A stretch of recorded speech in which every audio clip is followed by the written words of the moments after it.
This episode gives an introduction to the Oral History Association's principles and best practices for doing oral history. It focuses on project planning and preparation. Whether you are planning only one oral history interview or a project consisting of several interviews, this episode will guide you as you organize and prepare to do quality and ethical oral history research. OHA Best Practices. According to the Oral History Association's website, since 1966, the OHA has served as the principal membership organization for people committed to the value of oral history. OHA engages with policymakers, educators, and others to help foster best practices and encourage support for oral history and oral historians. With an international membership, OHA serves a broad and diverse audience, including teachers, students, community historians, archivists, librarians, and filmmakers. In addition to fostering communication among its members, the OHA encourages standards of excellence in the collection, preservation, dissemination, and uses of oral testimony. To guide and advise those concerned with oral documentation, the OHA has established a set of goals, guidelines, and evaluation standards for oral history interviews. Best practices before the interview. 1. Seek training. The good news is you've already begun this first step. 2. Contact an archive or depository to preserve the oral histories and make them accessible. You will want to ask important questions about their policies, if your proposed project fits their collection, if the archive has the resources to preserve the oral histories indefinitely, if the archive has the capability to make the oral histories accessible through a digital archive or searchable online database. You may want to have an archivist look at your informed consent document to make sure that their requirements are met. 3. Locate potential narrators. Building trustful and respectful relationships starts during the first contact and continues after the interview is complete. It is vitally important to a project's success to promote the most professional and ethical practices at each step of the process, but a first impression can make or break your project, so be kind, be respectful, be professional yet approachable, be deferential to their expertise, and be humble. Interviewing an important or influential member of a community first can lead to more interviews, so it's important to be prepared and develop a professional reputation. 4. Do research to prepare informed questions. The key to a productive, insightful, or even path-breaking oral history involves doing the necessary research on the topic of the project, knowing what work has been done, asking which voices have been excluded, and developing a set of questions that will help fill those gaps. Just as importantly, good oral historians research the narrator's life to develop specific, appropriate, and effective questions that will elicit interesting responses. During the pre-interview, ask the narrators if they have done other interviews or have other primary sources that will help inform the research, such as photographs, newspapers, journals, or other writings or recordings. Similarly, it's important to conduct research on major topics that will be covered in the interview and have a general sense of contextual history during the time periods being discussed. 5. When contacting potential narrators, send an invitation letter and follow up with a phone call or visit. Invitation letters will be discussed in greater detail later in this and subsequent modules, but the letter follows all conventions of formal letter writing while also explaining the purposes and goals of the project, providing a brief synopsis of informed consent, discussing accessibility and/or any restrictions, informing the narrator where oral histories will be archived, and estimating a time frame for the interview. 6. Schedule a pre-interview. During this meeting, you should explain the project again and answer any questions your narrator may still have after reading the invitation letter. Oral historians should discuss the purpose of the interview, provide details about the time and location of the interview, and explain informed consent. Oral historians should explain the narrator's rights, including editing, restrictions, prior use, copyright, and any compensation if relevant. Oral historians should also ask about any necessary accommodations. This is the most important opportunity to build rapport before the interview. Try to connect to the narrator. During the interview, you won't talk about yourself as much, but you can tell them who you are, where you're from, what your research interests are, and any other information that may help them better understand who you are. Keep it brief but polite. Remember, it's most important to put them at ease and answer any questions they might have. 7. Proper equipment. Oral historians should have access to digital recording equipment, ideally audio as well as video, and become familiar with operating the equipment. If it's your first interview, practice setting it up and taking the equipment down a few times as you get comfortable. Most narrators will want to talk to you while you set up the equipment. You don't want to get so distracted that you forget to turn on the microphone, plug in the recorder, or set up a good shot. Do not grow impatient. Take your time setting everything up. Explain to the narrator that you would rather get everything perfect the first time. They will appreciate your attention to detail. In addition to practicing setting up the equipment, do a couple of practice interviews with a friend to get used to operating the equipment, setting up the frame, getting the light right, doing sound checks, and adjusting the height of the tripod and leveling it. It may seem tedious, but the more you practice with the equipment before the interview, the less you will have to worry about it during the interview, which is important because your attention should be on the narrator. 8. Prepare an outline of topics and questions that will guide the interview. How many questions you develop depends entirely on the project, but I prefer to have too many questions than not enough. I write 30 to 40 questions for a 2-hour interview. I never ask them all, though, and customarily improvise several follow-up questions. The key is to know your questions in advance and set them aside during the interview. The narrator will appreciate when you put down the questions and just listen. As the interview begins to wind down or during a break, review the questions to make sure you are asking all the most critical ones for your research. Taking notes during the interview will also demonstrate that you are listening intently. Write down a note or two for follow-up questions to ask at a moment that does not interrupt the storyteller. If you have the opportunity to conduct an interview over multiple sessions, it can be very helpful to review the recorded segment and think of important questions you might have missed, or follow-up questions that were not asked. The beginning of the next interview is a good time to briefly recap some of the previous conversation and ask a few related questions before starting in on newer material. Invitation letters are documents that welcome people to participate in a project and provide an overview of what participants should expect.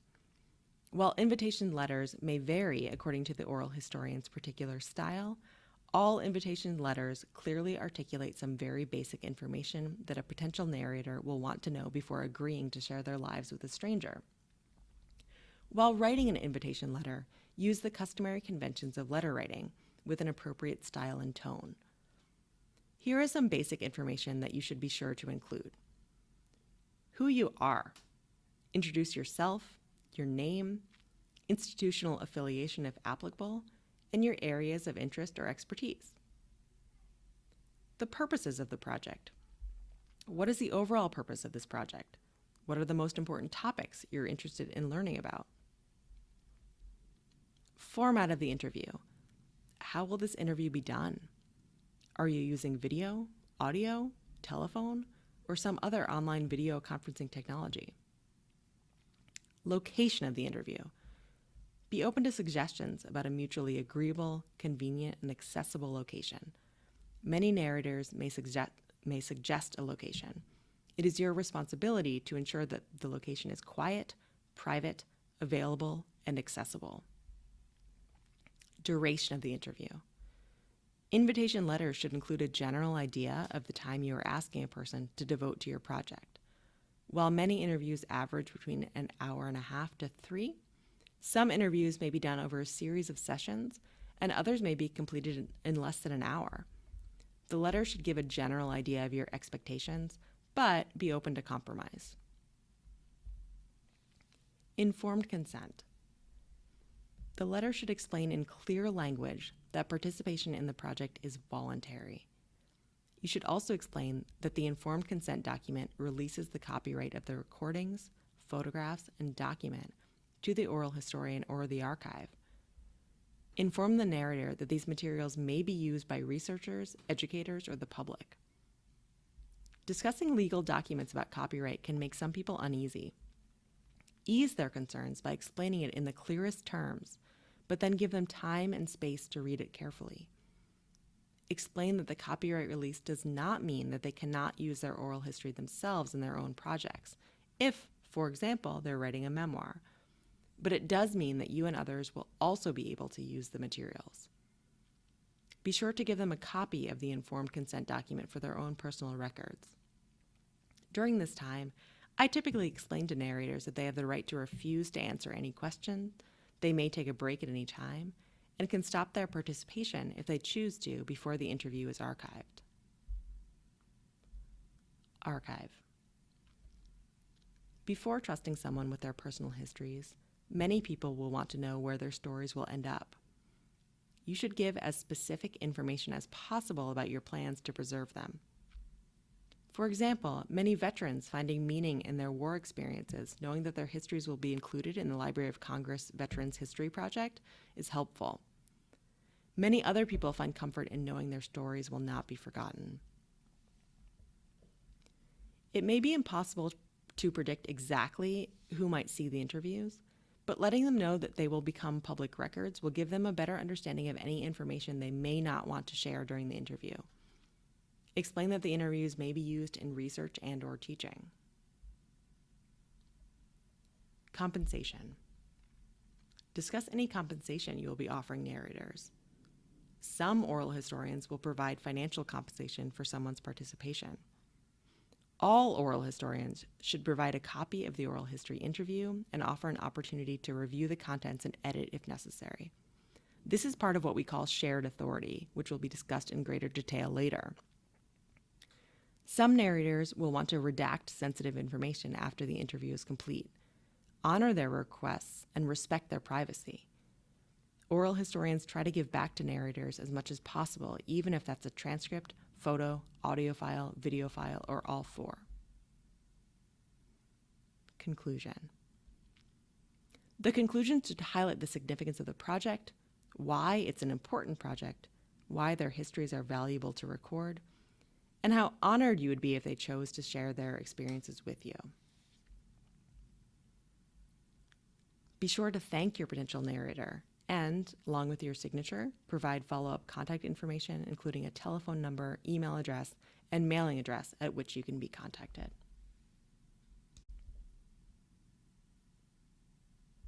Here's a short review of the goals of a pre-interview session.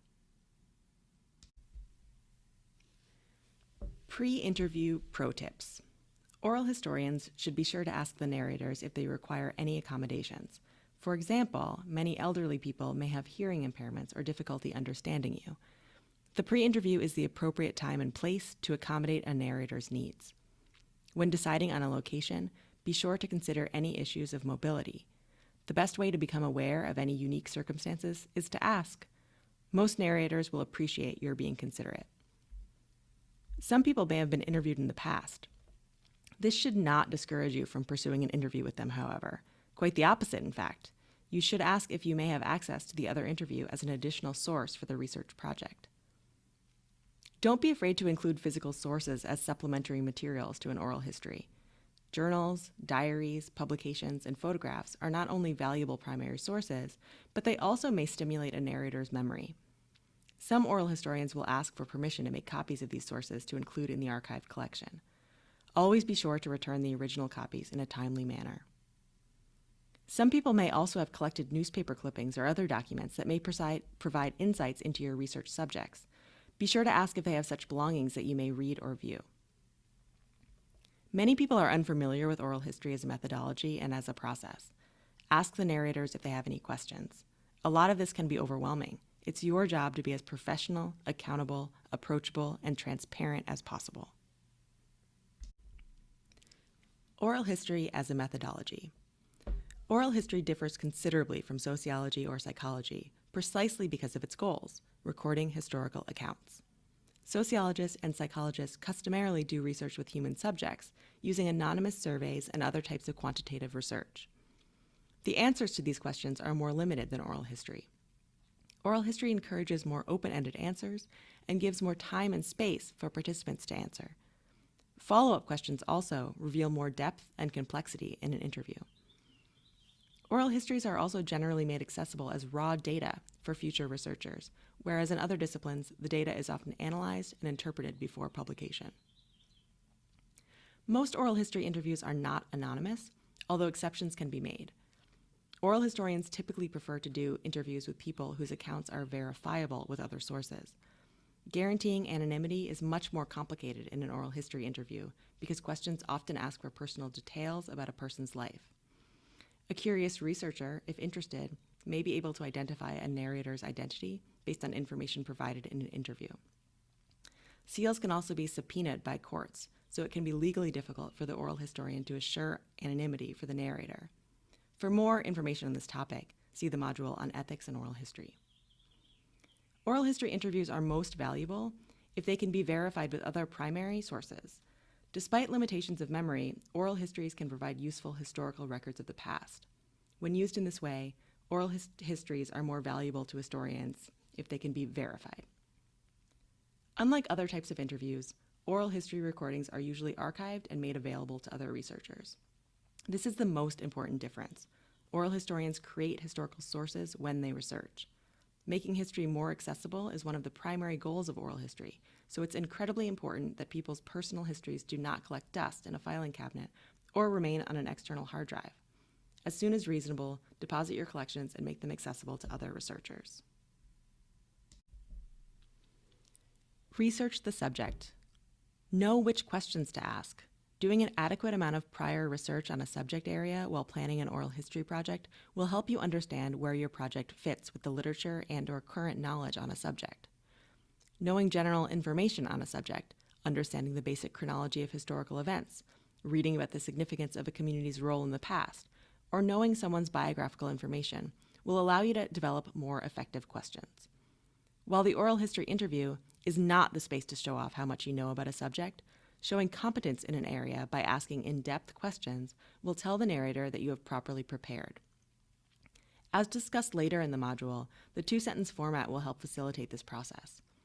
This questioning method involves stating a previously known fact and following this with a more detailed, usually open-ended question about it.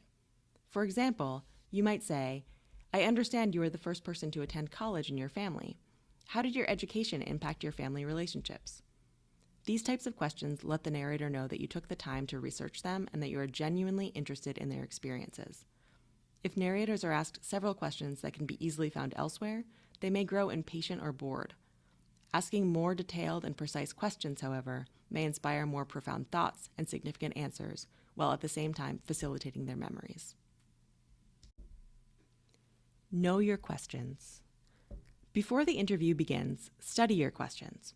You do not need to memorize the questions, but know their general organization and whether they are organized chronologically or thematically. It's important to remember that even if questions are organized thematically, most people tell their stories with a general chronological order, so it is often most helpful to arrange the questions from earlier life experiences to later, even if you are not doing a life history. This arrangement will help the narrator organize their thoughts and help you track the progress of the interview. Give the narrator your undivided attention. Constantly looking down at a set of questions will distract narrators and give the impression that you are not listening. If you are searching for the next question to ask, you will probably miss an opportunity to ask a great follow-up question. Because you may need to check the recording equipment occasionally as well, you might want to tell the narrator in advance that you will check the recorders periodically to make sure everything is working, but that you are in fact listening. Otherwise, give the narrator your full attention. Be flexible and learn to adapt to different interviews. No two interviews will ever be just alike, and that's okay. People will tell their stories in their own ways. Just because an interview does not go as you might expect, that does not mean it's not a good interview. You do not need to ask every single question you have prepared, and especially not in the order listed. Listen closely to the narrator. They might answer one of your questions before you ask it. If you decide to ask it for a more in-depth answer, you might acknowledge that they mentioned this earlier, but you want to go back to the subject for clarification. This will let them know that you are listening, even if you review previously discussed topics. Pro tip: Always over-prepare for an interview. Set aside more time than needed in your schedule and prepare more questions than you hope to have answered. 30 to 40 questions might seem like a lot, but it's better to have lots of questions to fall back on, especially if the narrator does not like to speak at length. You may need to encourage them by asking numerous questions before they really open up. Some people love to talk at length, while others prefer to answer with conciseness and brevity. Learning how to guide a talker politely and appropriately takes experience and tact. On the other hand, getting someone to give more specific and detailed answers also takes skill. With experience, you will master both types of situations, although most people are somewhere in between.